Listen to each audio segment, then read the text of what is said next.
You're listening to Brains On, where we're serious about being curious. Brains On is supported in part by a grant from the National Science Foundation. Is this thing on? Testing, testing, check 1, 2. Oh, perfect. Hey, Mark. You excited to watch the eclipse? Hey, Molly and Aminah. I'm almost ready. I just need to give one of my famous speeches first. The one about how you should always carry a bag of salsa in your jeans? Or the one about how back hair should have its own styling products? No, not the pocket salsa or body hair gel speeches. My other famous speech, the patented Mark J. Sanchez pep talk. This one's for the moon. A pep talk for the moon? Yeah, an eclipse is a big moment for the moon. It's the star of the show. Not the literal star, that's the sun. But an eclipse is like the moon's big performance. And I don't want it to get stage fright and run away at the last minute. Mark, I'm pretty sure the moon has never run away from the sun during an eclipse. And that, Molly, is proof my speeches work. Now, if you'll excuse me. Hey, Moon! It's your old pal Mark again. I know it's a lot of pressure to have all eyes on you. I once played Tree Number 3 in an off-Broadway production of The Wizard of Oz. So believe me, I get it. But I know you can do this. You are the moon, for Pete's sake. You light the night. You make the tides. You're the reason we believe in werewolves. Did a cow jump over the sun? No, it did not. It jumped over you, my friend. Because you're the star of the show. Again, not literally. You're just a giant space rock. But you're the best darn giant space rock out there. Now, go block that sun. Show 'em what you're made of. Which isn't cheese, despite what I was told as a kid. Go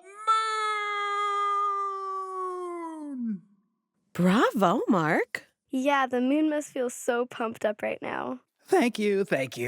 Just doing my part, but phew, that really took it out of me. I could use a snack. Chips and pocket salsa, anyone?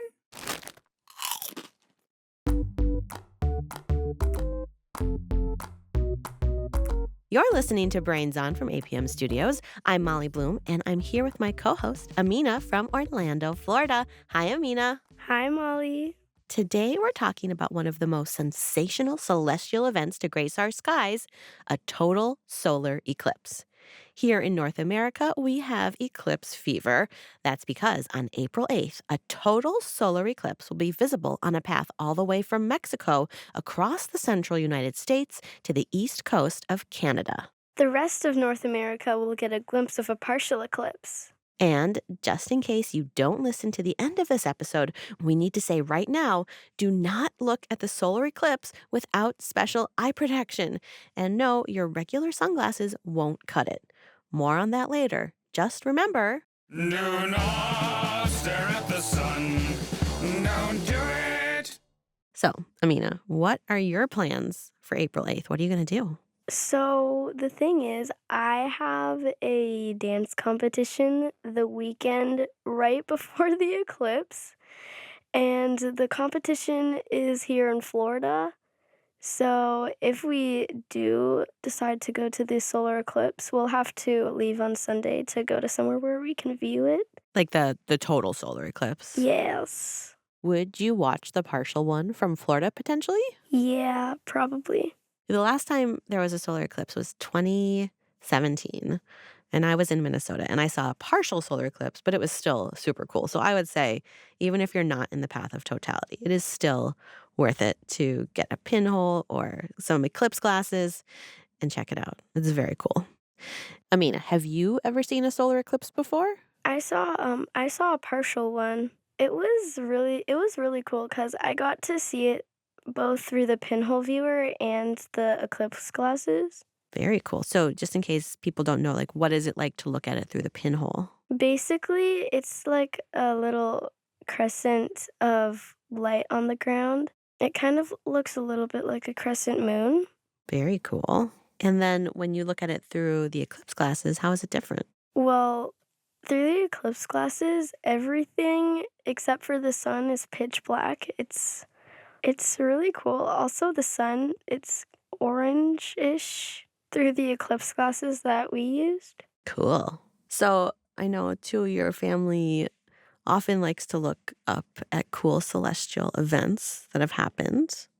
Like sometimes you guys go camping, right? So you can see them. Yes. Pretty recently, we went on a camping trip to Sarasota so that we could view a total lunar eclipse. It was very fun. It lasted a few hours. We were Oh, out there wow. until like 11 to maybe 3. 3 a.m. Yeah. Cool. Oh, and we saw a turtle laying her eggs. A sea turtle?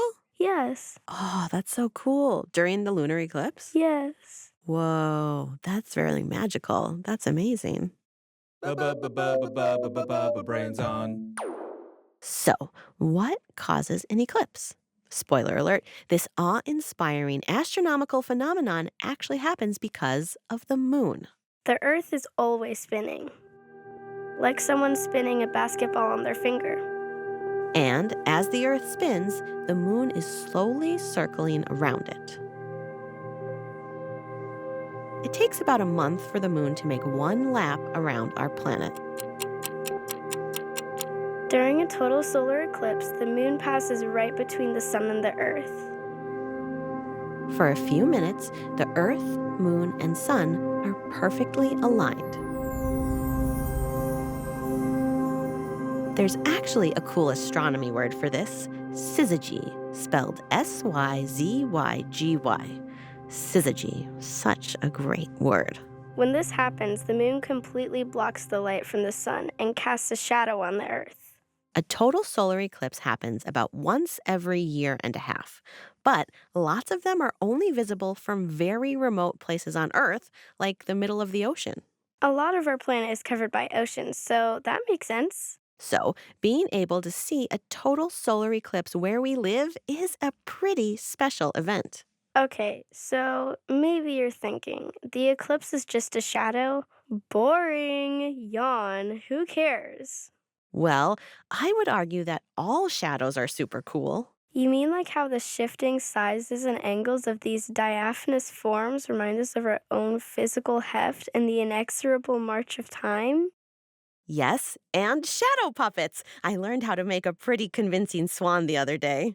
That too, and the eclipse is the most spectacular shadow of them all. A solar eclipse starts out slow, hopefully on a clear, sunny day where there are no clouds to get in the way. And I will say again that you definitely should not be looking at the eclipse without special eye protection. More on that in a bit. The sun starts as a nice, big circle. Then, as the moon starts to move in front of the sun, a small bite is taken out of it. After this first nibble, the moon starts to cover more and more of the sun until all that's left is a thin little crescent. It can take more than an hour to reach this point. By now, the sky is pretty dark, and then things start to happen faster. As the moon slips in front of the sun, a few spots of sunlight peek around its moony edges. These are called Bailey's beads. Basically, we're catching a glimpse of sunlight shining through the moon's mountains, valleys, and craters. Then there's a bright flash of light along the edge of the moon. Astronomers call this the diamond ring effect. And a few seconds later, totality begins. Totality is the special name for when the sun has been completely covered by the moon. The sky gets dark, like it's twilight. When that happens, you can see the outer layer of the sun's atmosphere. It looks like glowing wisps of light coming off the dark circle where the sun used to be. Once darkness falls during the eclipse, you might notice animals acting like it's nighttime. Crickets sometimes start chirping, birds return to their nests, and even honeybees might fly back to their hives. But the darkness won't last long. The total solar eclipse only lasts a couple of minutes before the sun starts to peek out again. First, a sliver of the sun will be visible. Then, as the moon moves out of the sun's way, the sky gets lighter. until eventually the sun is revealed again. If you won't be in North America on April 8th for the solar eclipse, there are plenty more coming up. In 2026, Greenland, Iceland, and Spain will get the treat. 2027 brings the phenomenon to Morocco, Spain, Libya, Saudi Arabia, Algeria, Egypt, Yemen, and Somalia. And in 2028, it'll be Australia and New Zealand's turn. And if you happen to be in any of these places during an eclipse, remember, do not stare at the sun. Don't do it. Brains. Humans have been fascinated by solar eclipses for thousands of years. and also a little bit afraid of them. Which makes sense if you think about it. Before we understood the science behind solar eclipses, it felt like the sun was randomly going dark in the middle of the day. One way humans master their fear of the unknown is by studying things. And that's just what Chinese and Greek astronomers did starting as early as 4,000 years ago. They recorded the movements of the sun, moon, planets, and stars and tracked when solar eclipses happened. By about 2,000 years ago, these astronomers had recorded enough information to start predicting when future solar eclipses would occur. Another way humans handle fear of the unknown is by creating and telling stories. And for a very, very, very long time, humans have shared stories that explain why solar eclipses happen. For example, people in ancient China thought an eclipse was caused by a dragon eating the sun. Vikings in Scandinavia believed it was two wolves that swallowed the sun. And some communities in South America said it was a puma. Indigenous tribes in the United States have a long tradition of studying the sun, moon, and stars. And I had the chance to chat with Nancy Maryboy about eclipses. She's Navajo and Cherokee and also an indigenous science expert. Every community and every tribe has their own perceptions of the eclipse. Navajos feel that an eclipse is a bad omen, and not all tribes do, but Cherokee does and so does Navajo. There's a very traditional protocol you follow. So you go in your house and everything would stop. And you'd go in there and you'd sit there for the whole time of the eclipse, and you'd be very quiet, very reverent. You wouldn't eat anything. You wouldn't drink anything. You sing certain songs that traditionally about the eclipse. You just talk in very quiet voices, and you wait it out. A lot of tribes think of the universe, the earth and the sky worlds, as needing to be in balance.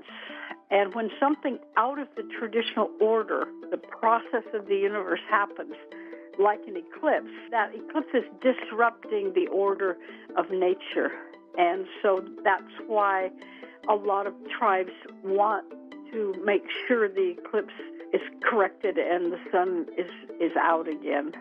So they have their different ways of behaving to ensure that will happen.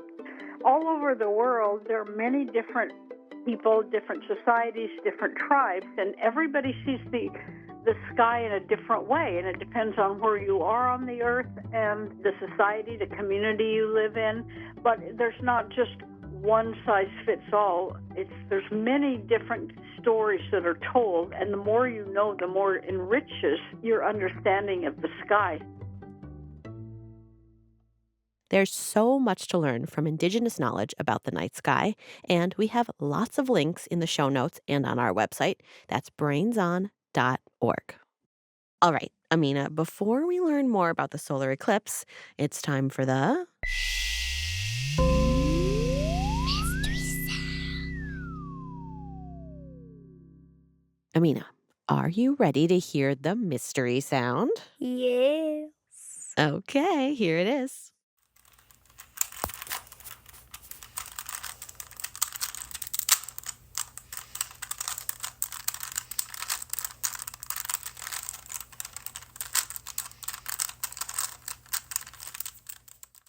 What do you think?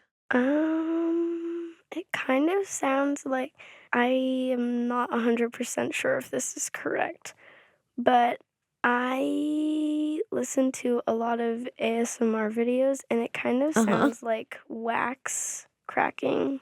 Oh, interesting. Now, can you tell us what ASMR videos are just in case people don't know? ASMR is this thing where people will take an object, put it really close to a microphone, and make some kind of satisfying sound with it. Yeah, and it's called ASMR because sometimes it sort of triggers this thing in your ear where it feels good to listen to it. And we actually have an episode about slime where we talked about what ASMR is. So if people are interested, you can go find that slime episode. Okay, so your guess is wax cracking. Yes. All right. Well, we're going to hear it again after the credits, get another chance to guess, and hear the answer. So stick around. Brains. You're listening to Brains On. I'm Aminah. And I'm Molly. Today we're talking about one of the most astonishing, jaw dropping astronomical events in our skies, the total solar eclipse. This phenomenon happens when the Earth, Moon, and Sun are perfectly aligned. As the moon passes between the sun and the earth, it blocks our view of the sun. Depending on where you live, you might see a partial eclipse. That's when the moon blocks part of the sun.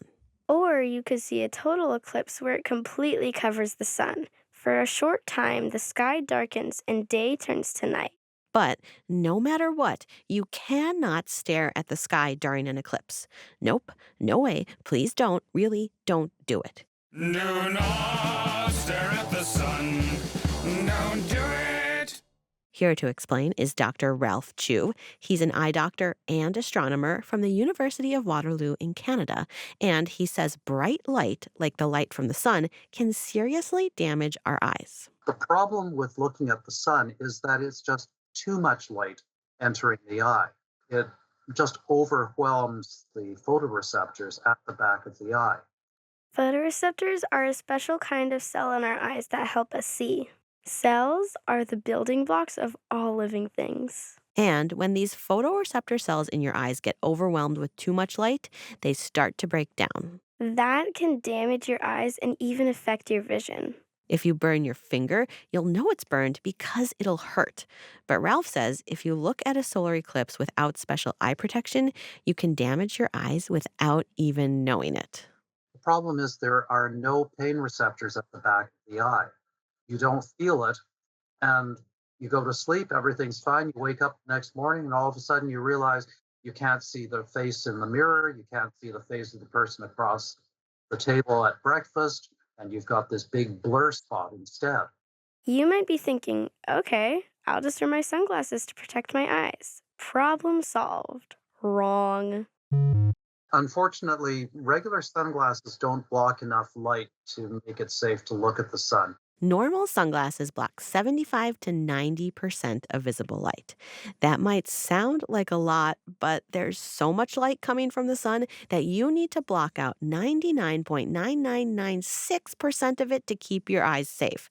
That's practically all of it. So, wearing sunglasses isn't safe during an eclipse. To watch a solar eclipse safely, you'll need to wear special eclipse viewing glasses that can block out that much light. You can order them online or maybe get them from your local science museum. Since these glasses block out so much light, remember you can't really do anything in them besides look at the solar eclipse. Don't try to walk while wearing them. You won't get very far. Ralph says to remember to put your eclipse glasses on first and then look at the sun, not the other way around. And once you have your eclipse glasses on, you'll be able to safely watch one of the coolest events in our solar system. Ralph says it's a very special thing to be able to see a solar eclipse. He's seen 29 of them in his life. I was 12 years old when I first saw my first eclipse back in the 1960s. It was totally unexpected, but it was a life-altering event for me. He says you could also look at the eclipse through a telescope fitted with a special solar lens, or you could make a pinhole projector that lets you look at it indirectly. We have instructions on how to do that on our website, brainson.org. But even if you don't have eye protection that will let you look directly at the eclipse, you can just go outside and look at the rest of the world around you. Ralph says there's some cool stuff that will happen.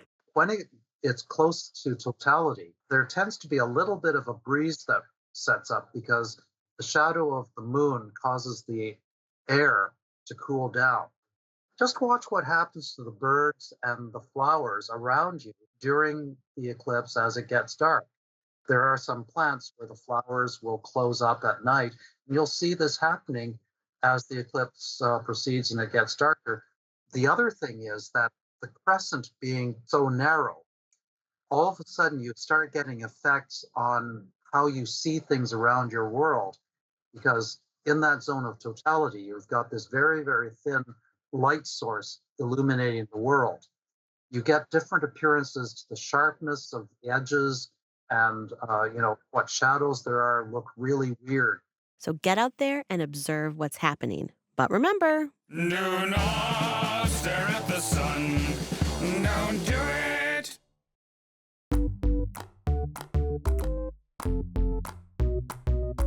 A solar eclipse happens when the moon passes between the sun and the earth, blocking our view of the sun.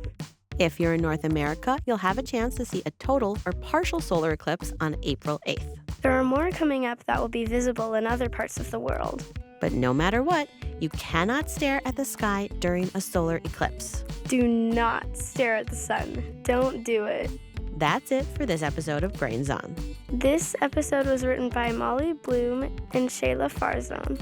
We had production help from Rosie DuPont, Anna Goldfield, Aaron Woldeselassie, Nico Gonzalez-Whistler, Ruby Guthrie, and Mark Sanchez. We had editing help from Sand Totten. This episode was sound designed by Rachel Breeze, and we had engineering help from Alex Simpson and Lawrence Vexler. Beth Perlman is our executive producer. The executives in charge of APM Studios are Chandra Gavati and Joanne Griffith. Special thanks to Rebecca Benjamin. Brains On is a nonprofit public radio program. There are lots of ways to support the show. You can subscribe to Brains On Universe on YouTube, where you can watch animated versions of some of your favorite episodes.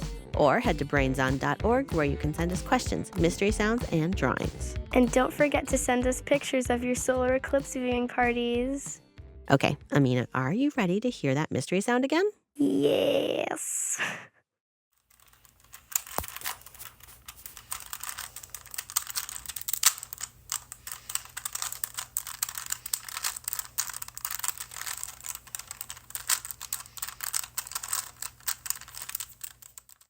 Okay, new thoughts. What do you think? I mean, it sounds like the thing that I said before, but also it kind of sounds like somebody crumpling a plastic water bottle.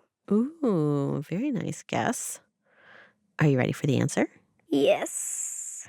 Okay, here it is. Hello, my name is Gio, and this is the sound of me turning the Rubik's Cube. A Rubik's Cube. Do you know what that I should is? have known that. Oh, do you play with them? Yeah, I know how to solve them. I watched a YouTube video Amazing. about it. So cool. I don't know how to solve them. That is very cool. Yeah, I mean, I think you were not that far off. Like the plastic crinkling of the water bottle sounds a lot like mixing up a Rubik's Cube. Yeah. So how fast can you solve it? My fastest time is like 48 seconds, I think, in the high What? 40s. Aminah, that is incredible. Holy cow. So impressed.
Thanks for listening.